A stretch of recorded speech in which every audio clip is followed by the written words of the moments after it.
किस विषय को लेकर के आज की बैठक है, इसका मैं अनुमान कर रहा हूं। मैं बहुत सोशल मीडिया देखता नहीं, मुझे मेरे मोबाइल का उत्तर देना भी कठिन हो गया है, इतनी व्यस्तता मेरी रहती है। लेकिन मेरे साथी बालक मुझे बतलाया करते हैं कि ऐसा झमेला चला है, वैसा झमेला चला है, और जातियों को लेकर के, समाज के विभिन्न स्तरों को लेकर के बांटने में अनेक लोग अपनी अपनी डपली बजा रहे हैं। मेरा सीधा सभी से अनुरोध है कि हम लोगों को इस समय जागृत रहने की आवश्यकता है। हमारी सनातन संस्कृति, हमारा वैदिक धर्म, यह हिंदू धर्म हम सब लोगों को जो दृष्टि प्रदान करता है, वह दृष्टि सर्वम खलुगम ब्रह्म इस प्रकार की दृष्टि है। वासुदेव स्तरोमिति इस प्रकार की दृष्टि है। और इसलिए हम लोग बाहर के दिखने वाले अनेक भेदों से ऊपर उठ करके उसके अंतस्थल में जो अभेद है, जो एकता है, उसका दर्शन करने वाले लोग हैं। और इसलिए यद्यपि कार्य की दृष्टि से अनेक प्रकार का विभाजन, अनेक प्रकार के विभाग हमारे समाज में दिखते हैं, अनेक प्रकार के स्तर भी कामों की दृष्टि से हम लोग देखते हैं, और इस प्रकार का वर्णन हमारे शास्त्रों में भी मिलता है, तब भी एक बात स्पष्ट है, अग्रेष्टा सर्वभूतानां मैत्र करुण एव च निर्ममो निरहंकारः स शांतिमधिगच्छति। यह भगवान का सर्वप्रथम उपदेश है। हम किसी का भी किसी प्रकार के कारण से द्वेष नहीं कर सकते। और इस पे भी मैं एक बात बतलाना चाहूंगा, भारत में निर्माण होने वाले सभी के सभी संप्रदाय, सभी के सभी मत ये अलग प्रकार के हैं, और बाहर से जो आक्रामक लोग आए हैं उनके विचार अलग प्रकार के हैं। हम लोगों को सर्वदा किसी भी प्रकार का चिंतन करते समय यह ध्यान रखना चाहिए कि इन सभी मतों का विभाजन दो भागों में स्पष्ट रूप से होना चाहिए, और वह विभाजन है आक्रामक धर्म और अनाक्रामक धर्म। भारत में निर्माण हुआ एक भी संप्रदाय ऐसा नहीं है, एक भी उपासना परंपरा ऐसी नहीं है, एक भी गुरु परंपरा ऐसी नहीं है जिसने कभी दूसरों के ऊपर आक्रमण किया हो, जिन्होंने कभी दूसरों को अपने मत में लाने के लिए उनके ऊपर जबरदस्ती की हो, प्रलोभन दिया हो, अथवा इस कारण से हिंसा अधिक की हो।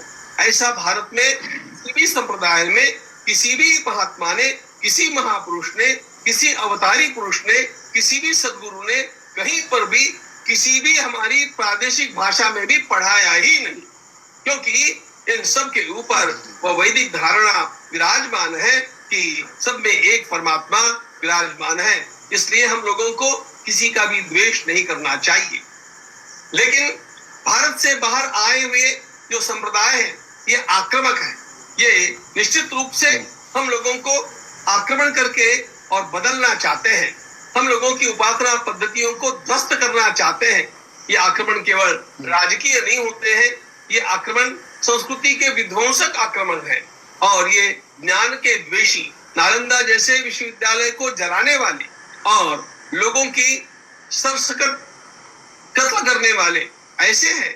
और इसलिए हम लोगों को, जो भारत में जन्मे हुए संप्रदाय है, इन सभी लोगों को इसके लिए सावधान रहना चाहिए कि कभी भी ये बाहर के हस्तक अथवा इनके जो हमारे देश में बसे हुए एजेंट, इनके जो हमारे देश में विराजमान और हमारे समाज के लगने वाले, लेकिन जिनकी धारणाएं बिकी हुई है, ऐसे लोग हैं जो लोग हम लोगों को तोड़ना चाहते हैं, जो लोग हम लोगों को आपस में लड़ा करके मिटाना चाहते हैं, जो हम लोगों को आपस में कलह करा करके हमारी शक्ति का क्षरण करना चाहते हैं। ऐसी किसी भी प्रकार की षड्यंत्र की जो धारा बहती जाती है, उसमें हम लोगों को सावधान रह करके अपने समाज को बचाना चाहिए। और उसके लिए यह कहना चाहिए कि हम किसी भी प्रकार से भारतीय सभी के सभी संप्रदाय, भारतीय सभी के सभी पंथ जो अनाक्रमक है, विश्व बंधुत्व की भावना करने वाले हैं, और ये कहने वाले हैं कि विश्व का कल्याण हो, यह कहने वाले हैं, ऐसे लोगों को यदि बचाना है तो ऐसे लोगों को स्वयं अपने आप में एक दूसरे के साथ किसी भी प्रकार का विवाद नहीं करना चाहिए। कभी कभी किसी के द्वारा गलती हो भी जाती है। अब मैं गलतियां आपको गिनाने बैठूं, अरे सामान्य लोगों की नहीं, मैं अपने को बड़ा बड़ा कहलाने वाले लोगों की भी गलतियां गिनाने बैठूं तो भी मैं उसको कितनी देर तक पढ़ता जा सकता हूं। लेकिन हम लोगों को विचार ये करना चाहिए कि इनको एकांत में समझाया जा सकता है। ये लोग आवेश में आकर के कुछ बोल देते हैं अथवा कर देते हैं तो वो हमारे घर की बात है और इसलिए उनको पुनः इस प्रकार की गलती करने से रोका जा सकता है। हम लोगों को यही अपनाना चाहिए। अभी एक अत्यंत भोंदा विवत्स वृत्त मैंने सुना कि किसी को व्यासपीठ पर बैठने के कारण किसी ने उनका मुंडन कर दिया या और कुछ कर दिया।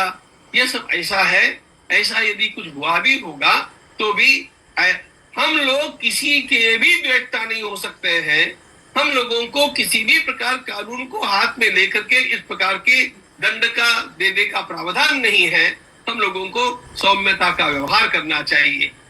मन प्रसाद सौम्यत्वम मौनमात्म विनिग्रह, भगवान गीता में कहते हैं सौम्यता भी एक अत्यंत महत्वपूर्ण जीवन मूल्य है।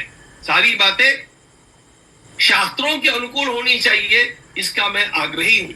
मैं यथासंभव उसका पालन करने वाला हूँ और होना चाहिए ऐसी भी मान्यता रखता हूँ। लेकिन इन शास्त्रों का सबको ज्ञान कहाँ है, इन शास्त्रों का सबको भान कहाँ है?